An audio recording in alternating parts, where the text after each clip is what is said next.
पाकिस्तान जिंदाबाद! पाकिस्तान जिंदाबाद! पाकिस्तान जिंदाबाद! मैं आप लोगों से माफ़ी का ख्वास्तगार हूँ, तलबगार हूँ कि अगर आप लोगों का दिल दुखा है तो मैं दिल की अता गहराइयों से। आज मैं टॉपिक के बारे में बात करने वाले जो बहुत ही ज़्यादा वायरल है। रीज़न बीइंग कि यार जिस बंदे को जो दिल कर रहा है ना वो अपलोड कर रहा है। मैं पहले भी आप पता है क्या करते हैं, आप ऐसी चीज़ों से अगले बंदे के लिए प्रॉब्लम्स क्रिएट करते हैं। जब आपको किसी बात का पता नहीं होता या तो आप उसको बहुत डिग आउट कर लें या फिर तब उसके बाद बोलें, या अगर आप नहीं बोल सकते तो बेहतर होता है कि आप अपना थोड़ी देर के लिए मुंह बंद कर लें। For the sake of views आप अगले बंदे के लिए प्रॉब्लम्स मत क्रिएट करें, ठीक है। पहली चीज़ तो ये बीइंग एन एंकर और बीइंग ए जर्नलिस्ट और जितने भी बाहर जितने भी लोग बैठे हैं, जितने भी सारे चीज़ को रिपोर्ट कर रहे हैं, जिनके पास जितनी डिटेल्स आ रही हैं, जो अपने हिसाब से सुन रहे हैं, वो वीडियो बनाते जा रहे हैं, लगाते जा रहे हैं। किसी को ना अल्लाह पता है ना तल्ला पता है, कुछ है ये है ना वो है, ऐसा है वैसा है, ठीक है ना। वो शायद कभी उस बंदे से मिले होंगे, वो लोग भी वीडियो अपलोड कर रहे हैं, वो लोग भी वीडियो लगा रहे हैं जिनको इस बारे में पता भी नहीं हुआ है कुछ भी, ठीक है। वो जी हमें तो बहुत 1 घंटा पहले पता चल जाता है, हमें तो ऐसा हो जाता, आपको अपना तो पता नहीं चलता। फिर मैंने ये बातें भी सुनी हैं, कुछ लोग ऐसे बातें भी कर रहे हैं जिनके ऊपर खुद अपने बहुत ज्यादा केसेस है, वो बैठ के ये बातें कर रहे हैं, हमें तो 1 घंटा पहले पता चल जाता। तो आपको अगर लोगों का 1 घंटा पहले पता चल जाता है तो आपको अपना क्यों नहीं पता चलता जब आप पे FIR होते हैं या आपके ऊपर केस होता है। Anyways back to the topic, हम लोग इस टॉपिक के हवाले से बात करेंगे। यान तारिक के हवाले से बेसिकली ये इशू वहाँ पे रेज हुआ था जहाँ पे ये रिलीजियस थोड़ा सा टॉपिक था और वो बहुत ज़्यादा कंट्रोवर्शियल साइड पे चलाया गया था, ठीक है। ये वहाँ से स्टार्ट हुआ था और उस पर FIR हुई। अब जब FIR हुई है तो अब आगे जो से है वो आगे क्या होगा क्या नहीं होगा, मैं उस हवाले से बात करूँगी। प्रीवियस हो जो का ऑब्वियसली वो वेकेशन पे गए थे, वेकेशन से आए, उनको एयरपोर्ट पर रोका गया, NCCI का वेट किया गया, वहाँ पर उन्होंने कहा मुझे कुछ पता ही नहीं है कि भाई मेरी मसला क्या है। जब यहाँ पहुंचा हूँ तो मुझे इमिग्रेशन के ऊपर रोका है कि आपका नाम स्टॉप लिस्ट में है, क्या केस है, क्या चार्ज है, क्या ऐसा मैंने किया है, मुझे कुछ अंदाजा नहीं है इस चीज का, ना ही मुझे बताया जा रहा है। मैं इस बता देती हूँ कि वो उसमें मतलब आगे क्या हो सकता है, ये क्या क्या चीजें हैं। जो हतमी जो फैसला होता है वो हमेशा अदालत ने फैसला करना होता है, ठीक है। अदालत का ही हतमी फैसला होता है। अब यहाँ पे बात आती है कि पाकिस्तान के जो मारूफ जो एंकर हैं और जर्नलिस्ट है रेहान तारिक, उनके खिलाफ NCCI जो से है की जानिब से FIR दर्ज किए जाने के बाद सोशल मीडिया पर कई सवालात जो हैं ना वो गर्दिश कर रहे हैं। सबसे बड़ा सवाल यही है कि अब आगे क्या होगा, क्या गिरफ्तारी होगी, क्या जमानत मिल सकती है, क्या ये मुकदमा सजा तक जा सकता है।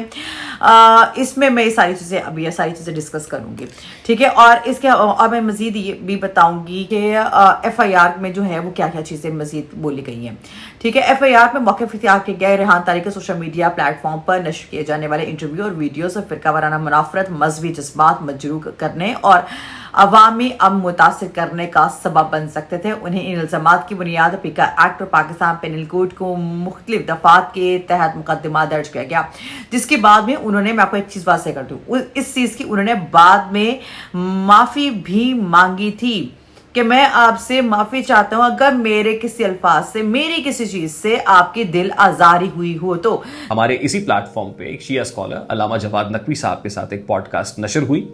उस पॉडकास्ट का एक हिस्सा ऐसा था जिससे हमारे मुसलमान भाइयों की दिल आज़ारी हुई। इस बात को जानते हुए समझते हुए मैं आप लोगों से माफ़ी का ख्वास्तगार हूँ, तलबगार हूँ कि अगर आप लोगों का दिल दुखा है तो मैं दिल की अता गहराइयों से आपसे माफ़ी चाहता हूँ। देखो वी आर ह्यूमन बीइंग, ठीक है, हमसे गलतियां हो जाती हैं।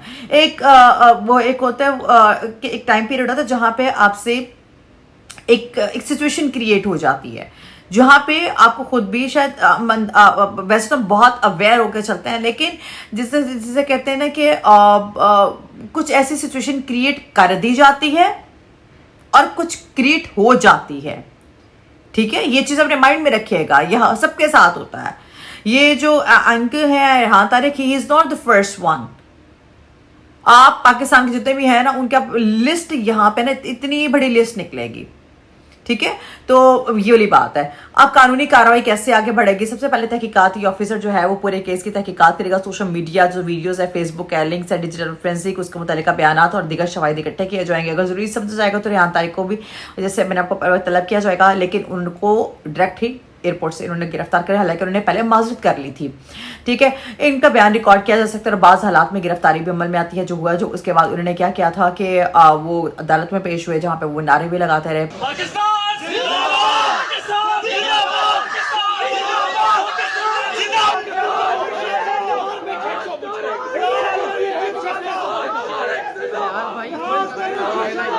पाकिस्तान के उन्होंने कहा कि हम इदारों की रिस्पेक्ट करते हैं, हम ज़रूर जाएंगे जहाँ पे मुझे बुलाएंगे, मैं हाजिर हूँ। मैं ज़ाहिर है इदारों का एहतराम करता हूँ। मेरे वतन अजीज़ के इदारे हैं, मेरे मुल्क के इदारे हैं। बतौर मुहिब वतन पाकिस्तानी मैंने हमेशा एहतराम किया और अब भी करूँगा, और मैं as much cooperate as possible मैं करूँगा, लेकिन मुझे पता है तू जाए ना। और मैं आके यही होता है, हम लोग यही करते हैं। अब जर्नलिस्ट भी और अगर पढ़े लिखे लोग होने का सबूत भी अगर कोई देगा तो यही करता है। फिर ये आते आके आप उन इदारों को आके जो चीज़ें होती है, जो उनको कोई शवाहिद उनको चाहिए होती है, कुछ चीज़ें वो रिप्रेजेंट करता है। तो अदालत अगर वो गिरफ्तार होते हैं तो अदालत में पेश किया जाएगा, जहां अदालत ये फैसला करेगी कि रिमांड दिया जाए, जो कि उनको 6 रोज़ा मेरे ख्याल से जिस्मानी रिमांड मिला हुआ है, और जमानत दी जाएगी या फिर मजीद कानूनी कार्रवाई की जाएगी। मुलजिम को अपने दिफाई वकील रखने और जमानत की दरख्वास्त देने का मुकम्मल कानूनी हक हासिल होता है। तहकीकात मुकम्मल होने के बाद NCCIA को शवाहिद काफ़ी महसूस हुए तो अदालत में चलान पेश किया जाएगा। अगर शवाहिद नाकाफ़ी हो तो केस को ख़त्म किया या खारिज या सिफारिश की भी की जा सकती है कि इसको खारिज कर दें, ख़त्म कर दें। ताहम इसका हतमी जो फैसला है वो अदालत ही करती है। जैसे मैंने आपको पहले बोला कि हतमी फैसला जो है वो अदालत ही करती है। इसके बाद बाकायदा ट्रायल शुरू होगा, इस्तिस्ना और अपने शवाहिद जो वो पेश करेगा, जबकि दिफा अपने मौके पर शवाहिद पेश करेगा, गवाहों के बयानात होंगे और जरा होगी, और तमाम कानूनी मराहिल मुकम्मल होने के बाद अदालत फैसला सुनाएगी कि आया इल्जाम साबित हुए हैं या नहीं। इससे सोशल मीडिया पर बहुत ज़्यादा क्या सराहियाँ की जा रही हैं, लेकिन हकीकत यह है कि अभी भी किसी भी शख्स को मुजरिम करार नहीं दिया जा सकता। ठीक है, हतमी फैसला सिर्फ और सिर्फ अदालत का इख्तियार है। और ये केस आज़ादी इज़हार राय, मजहबी हसासियत में सोशल मीडिया जो सी है वो जिम्मेदारी और पाकिस्तान के साइबर कवानीन के हवाले से भी बहुत अहमियत इख्तियार कर चुका है, जिस पर आने वाले दिनों में मज़ीद कानूनी पेशरफ्त भी मुतवक्के है। ठीक है, ये वाली चीज़ जो है ये इस हवाले से मैं बता दूं। और ये वाली वैसे एक चीज़ भी आपको एक बात बताऊँ, ये वाला जो केस है ना, ये आने वाले जितने भी पॉडकास्टर्स हैं उनके लिए बहुत ही ज़्यादा ये जो है ना ये एग्जाम्पल के तौर पर लिया जा सकेगा। रीजन बीइंग, ये जो आप कैमरा उठाते हैं और कभी भी किसी के सामने उठा के कुछ भी बोलना शुरू कर देते हैं, कभी किसी के सामने कुछ भी बोलना शुरू कर देते हैं, कभी किसी को टारगेट करना शुरू कर देता है, ये जो है ना ये वाली चीज़ ये एग्जांपल बनेगी। अब मैं आती है FIR की तरफ। ठीक है, उन पर जो FIRs वगैरह ये जो किस दिन ये हुई है ये आपको डेट में बता देती हूँ। 25 सितंबर 2026 को रात को 9 बजे ये जो है ये रिपोर्ट किया गया है। 9:30 बजे इसको जो है वो डिस्पैच किया गया है। अब मैं आपको ये चीज़ भी बता देती हूँ कि कौन कौन सी FIR यहाँ पे यहाँ जस्टिफाई की गई है पिका एक्ट के तहत, वो मैं आपको बता देती हूँ सेक्शन के थ्रू। ठीक है, वो भी मैं आपको बता देते हैं। As committed officer publisher section 11 of the prohibition of the electronic crime at the act 2016 as a amended 2025 it the section 153A 295A and 298A of Pakistan Penal Code। ये वाली FIR जो यहाँ पे बताई जा रही है रेसिपिएंट ऑफ द रजिस्ट्रार, ठीक है, 295A और 298 और PPA of PP against the acquisition of person namely Rehan Tariq. अच्छा, ये सारी चीज़ें वहाँ पे शो की जा रही हैं।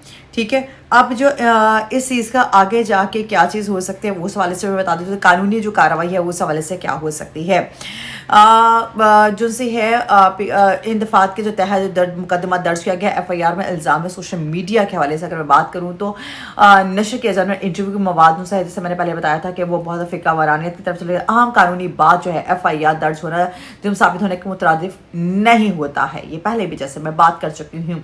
उनका मौक़िफ़ सुना जाएगा, अपने दिफा में शवाहिद पेश किया जाएंगे और वकील मुकर्रर किया जाएगा। ज़मानत दीगर जो कानूनी हकूक़ है उससे फ़ायदा जो है वो उठाए, और हतमी फैसला जो है वो इल्ज़ाम अदालत ही करती है कि आया इल्ज़ाम साबित हुए हैं या नहीं। ये मैंने आपको सारी डिटेल बता दी। मैं अपनी टीम को बोलूँगी कि वो जो है ये साइट पे ये FIR भी सारी लगा दे। जब मुआफ़ी एक बंदे ने आपसे मांग ली, ठीक है, हीट ऑफ द मोमेंट में अगर उसने कोई सवाल ऐसा कर दिया जिसकी वजह से आपकी दिल आज़ारी हुई, हमारा इस्लाम भी इस चीज़ को बहुत ज़्यादा जो सा है वो कहते हैं कि यार अगर आपसे कोई गलती होती है, अगर आप माफ़ी मांगने से कोई आप कोई बहुत ज़्यादा झुकने से कोई आप बहुत ज़्यादा कोई नहीं हो जाते,